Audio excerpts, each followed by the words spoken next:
d'octobre et je vais m'apprêter à planter quelques bulbes d'ail et d'oignons. Comme j'ai une toute petite surface de potager, j'utilise vraiment tout l'espace et du coup je vais me mettre le long de la serre. J'avais fait ça l'année dernière, ça avait très bien marché. Et je vais essayer de faire une petite ligne ici.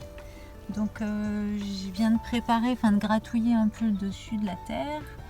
Et ça me fait une petite ligne où je vais ici mettre de l'ail. Alors je fais pas de rotation pour le coup, parce que j'avais déjà mis de l'oignon l'année dernière.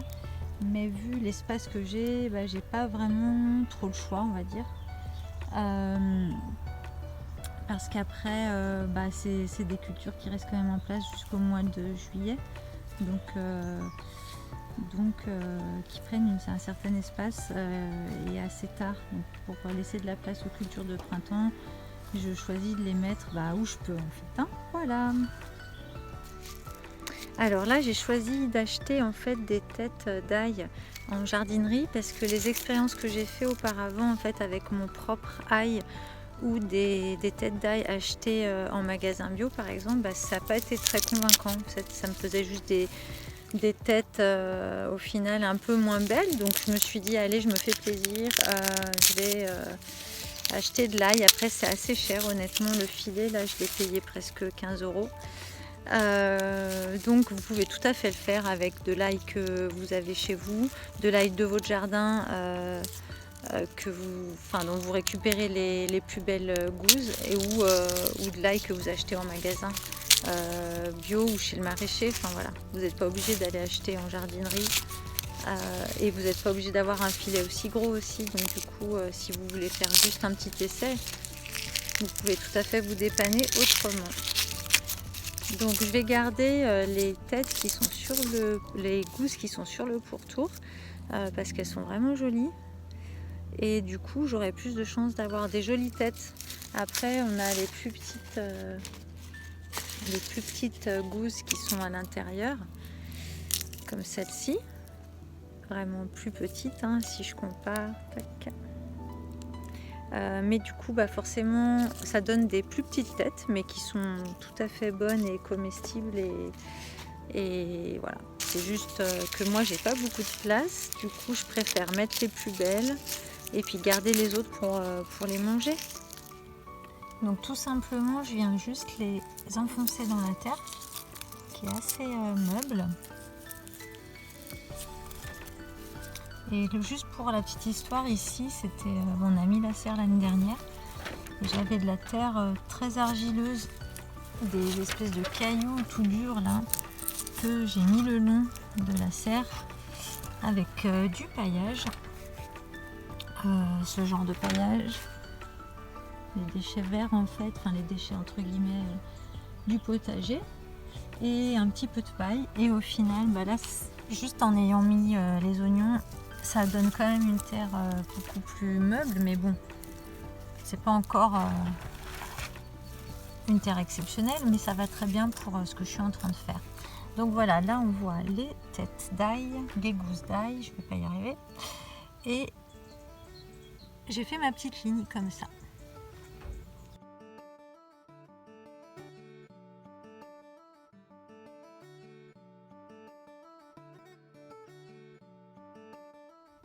Donc là j'ai mis un peu de paillage avec ce que j'avais sous la main, un peu de tonte et un petit peu de paille. C'est mouillé, mais voilà, le but surtout c'est que on voit l'ail en fait, que les gousses soient bien quand même visibles et puis donc pas couvrir complètement et que ça reste pas trop mouillé quand même.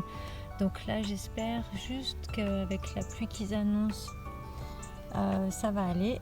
C'est légèrement, on voit pas trop sur la vidéo, mais c'est légèrement en butte, donc ça devrait bien être drainé.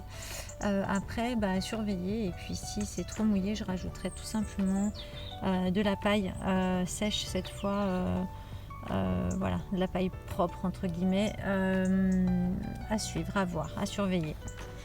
Alors voilà, le lendemain matin je suis super contente parce que rien n'a été remué, parce que généralement j'ai ou les oiseaux ou les rongeurs quand je viens de faire une ligne, que ce soit de l'ail ou autre chose, et ils viennent fouiller, et en fait souvent je retrouve des choses hors sol le lendemain. Alors voilà, nous sommes 3 jours plus tard et je me rends compte qu'il faut que je remette un petit peu de terre sur certaines gousses d'ail qui ont, avec la pluie, ont perdu trop de terre et du coup se retrouvent vraiment trop à nu. Donc simplement je vais venir ajouter de la terre où il me semble qu'il en manque. Après sur celle-ci par exemple, ça va très bien et puis il y a des feuilles qui sont venues se poser donc c'est juste parfait pour un petit paillage. Voilà, ça je vais pas y toucher, mais les toutes premières là, elles sont trop à nu donc je vais rajouter de la terre. Donc voilà, ça donne ça. Et puis tout simplement, je vais venir mettre quelques feuilles qui sont juste à côté en petit paillage comme ça. Et puis pareil, j'aimerais vérifier. Oh, regardez, jeter un coup d'œil d'ici quelques jours, voir comment ça évolue. Alors voilà, on est quelques semaines après avoir planté l'ail et je me rends compte que la terre s'est bien enlevée. Donc je vais simplement rajouter un petit peu de terre pour qu'il soit pas trop quand même à découvert. Et en plantant un thym, en fait, j'ai fait un trou et ça m'a donné cette terre là qui est vraiment de la terre pas du tout améliorée du jardin, juste pour vous rendre compte de la dureté de la terre. En fait, c'est des blocs comme ça. Donc en fait, je vais, comme il fait beau et sec, je vais en profiter pour émietter cette terre sur l'ail qui n'a pas besoin d'une terre très, très riche. Voilà, c'est parti.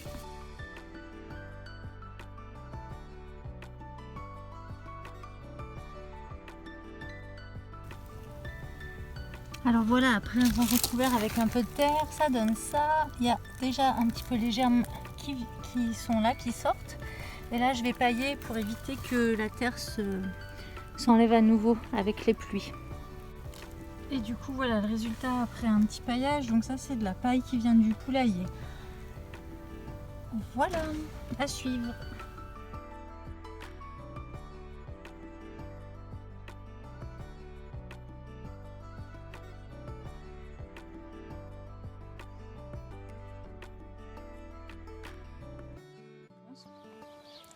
Voilà, nous y sommes. Nous sommes le 11 juillet. Cette année, pour tout le monde, il y a eu énormément de pluie. Et du coup, l'ail, lui, il n'a pas trop aimé. Donc, comme vous pouvez voir, les feuilles, en fait, ont noirci, sont en train de moisir. Donc, je ne vais pas attendre plus longtemps pour ramasser. Parce qu'ils annoncent encore beaucoup de pluie ces prochains jours. Voilà, donc c'est pas une année idéale pour l'ail, on va dire, mais je pense quand même avoir une jolie récolte. Je vous montre tout ça en images. Alors c'est parti.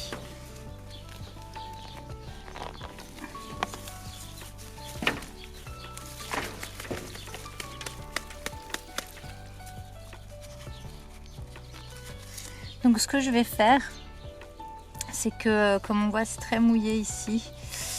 Pour l'aider à sécher, je vais enlever toute la première pellicule. Et puis aujourd'hui il fait beau, donc je vais en profiter pour vraiment mettre au soleil et à sécher. Pour l'instant je découpe rien, j'attends que ça sèche un peu.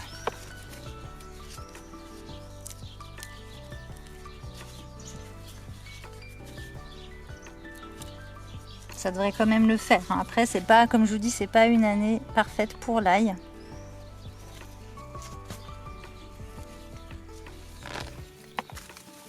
Mais ça m'a fait quand même des belles gousses, des belles têtes, pardon. C'est juste dommage qu'elles soient si mouillées. Mais en attendant, on a des super belles salades, des super belles blettes, les choux sont heureux, donc voilà, on peut pas tout avoir non plus.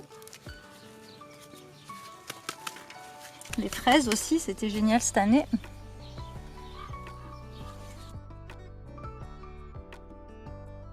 Alors là, je vais juste vous montrer comment je les nettoie entre guillemets quand ils sont aussi humides. Alors simplement, je vais venir enlever la première pellicule, là, comme je vous montrais tout à l'heure. J'essaie de frotter un maximum. Là, je viens de les sortir de terre, donc ils sont vraiment très très mouillés. Je secoue un maximum la terre. Je vais essayer de couper. Je vais voir si c'est trop mouillé. Je laisse, mais sinon je coupe ici.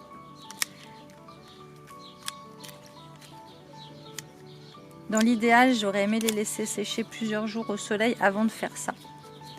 Mais voilà, là il va pleuvoir demain soir. Donc je le nettoie un petit peu comme ceci. Là je vais même enlever en fait les... Vous voyez les tiges là qui sont vraiment jaunes et même tachées noires. Je vais les couper parce que ça va moisir en fait. Si je veux essayer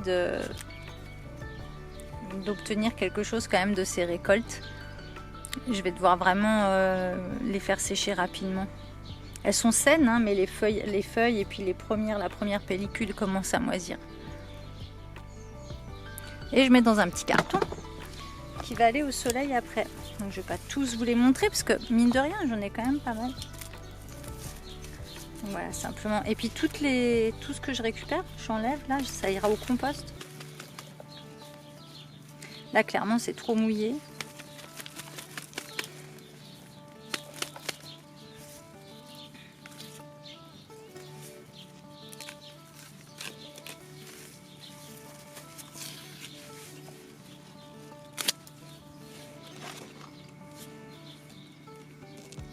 Alors c'est sûr que ça aurait été plus joli parce que du coup il n'y a plus la pellicule violette, c'est de l'ail violet. Mais voilà, c'est comme ça. Je vous ferai une photo de ce que je peux faire les autres années. De ce que ça donne les autres années quand c'est sec et tout ça. Je vous mettrai quelques photos des années précédentes. Je vous montre juste quand même la quantité de ce que ça a pu donner. Et c'était juste contre la serre ici en fait. Hein.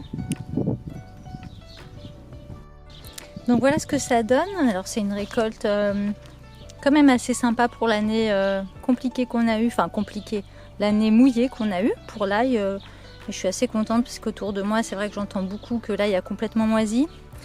Ou pourri, enfin moisi, pourri et qu'il y a zéro récolte.